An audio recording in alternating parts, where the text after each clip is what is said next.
महाशिवरात्रि का आध्यात्मिक और वैज्ञानिक दोनों तरीके से महत्व है। शिवरात्रि का अर्थ है हर महीने का 14वां दिन, जो कि अमावस्या से एक दिन पहले आता है।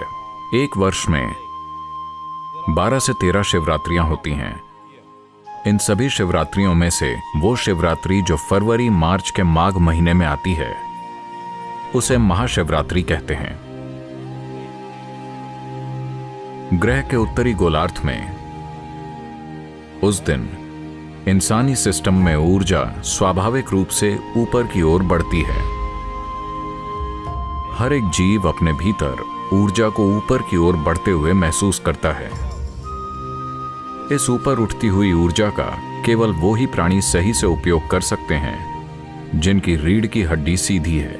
मानव होने का हमारा सौभाग्य है कि केवल हम ही एक ऐसी प्रजाति हैं जिसकी रीढ़ विकसित होकर सीधी हो गई है। अगर आप दूसरी प्रजातियों के विकास की प्रक्रिया को देखें तो आप पाएंगे कि बिना रीढ़ वाले से रीढ़ वाले की तरफ बढ़ना एक महत्वपूर्ण कदम था, और विकास प्रक्रिया में दूसरा महत्वपूर्ण कदम था रीढ़ का आड़ी अवस्था से खड़ी अवस्था में आना। मस्तिष्क वास्तव में तभी विकसित हुआ जब रीढ़ सीधी हुई।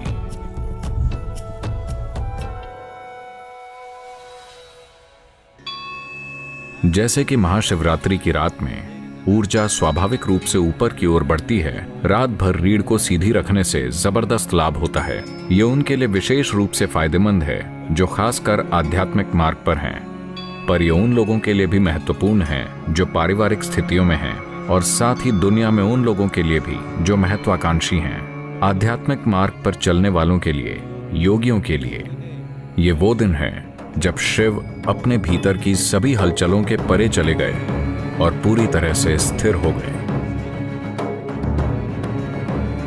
इसी दिन उनकी तीसरी आंख खुल गई और उनका बोध खिल उठा। हम ये कह रहे हैं कि ये दो आंखें सिर्फ इंद्रियां हैं। ये आपको आपके आसपास के भौतिक पक्षों को ही दिखा सकती हैं, लेकिन अगर आप इन भौतिक पक्षों का आधार देखना चाहते हैं, अगर आप उन सूक्ष्म आयामों को देखना चाहते हैं जो प्रकृति की भौतिकता से परे है, अगर आप उसे जानना चाहते हैं, तो आपको बोध के एक अलग आयाम की जरूरत है। बोध का वो आयाम जो भौतिक से परे है, उसे तीसरी आंख कहते हैं।